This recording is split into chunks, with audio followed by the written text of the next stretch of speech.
This video is going to show you the double Valkyrie fight near the end of the campaign on max difficulty, Hrist and Hrist if that's pronounced properly, and just explaining the enemy pattern, the attacks and how to easily do this, which we only made 2 errors in the entire thing. I'd done a badly timed realm shift and we got hit once behind because sometimes suffer with the camera angles in this game when you're dealing with multiple enemies. So this fight is reminiscent of 2018, the Valkyrie fights that you had in that game.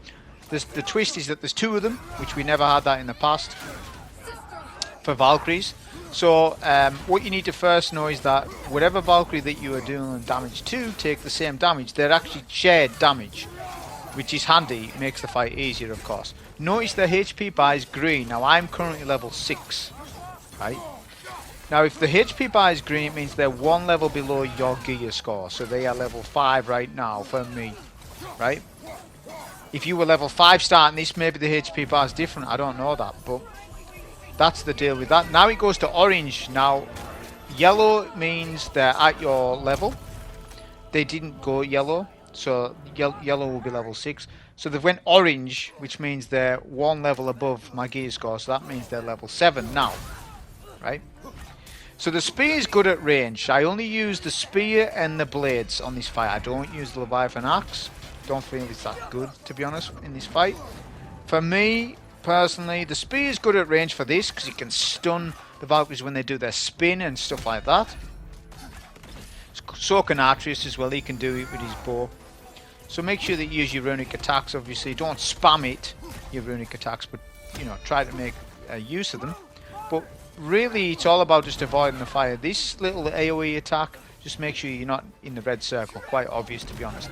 It's the combo after that. They do it twice, then they come to jump to you. One of the Valkyries will. There was 2 parry windows, so I dodged them both. Remember that the patterns amplify each phase, so you just get more of them. So you get more red ring attacks on phase 3 and stuff like that. We've got Wrath Rage on, which is fantastic. We've used Realm Shift there, which was a badly timed one because they're actually initiating a next phase of attack where I can't go, so that's fine though. Use our runic attacks on our spear, but it really is the blades that do the damage because of the burn damage it does, and you can hit both and stuff, like sort of stun lock both of them with the blades. So blades is the best weapon choice, I think, for this. So we've seen this attack, we know the deal. It's the one after we need to pay attention to, that one there. We'll dodge twice. We're nearly ready for phase 3. Use a runic attack here. Make sure you block or dodge, whichever you want to do for those wing attacks.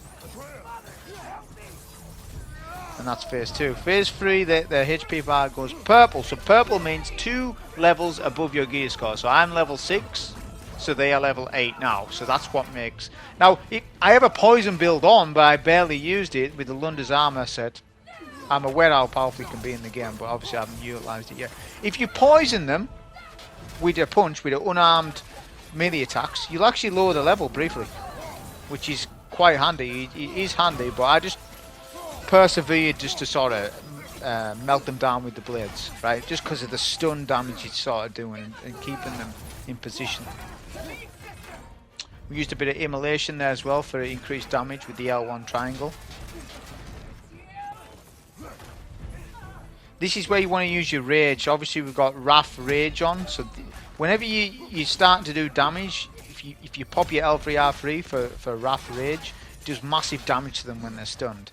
And this is the time when you want to use it on phase 3. So use your stuff, all your high powered stuff like your runic summons that he does and all that, like the dogs that I've got. Use all that stuff on phase 3 if you can, right? Because that's obviously this is the toughest phase. Immediately guard here. We've used the summon. Finish off with the blades, and that's basically the fight, which it isn't too difficult. As I say, once you learn the patterns of them and what they do. But that was the video on this. Hope you enjoy. Thank you. Get away from him!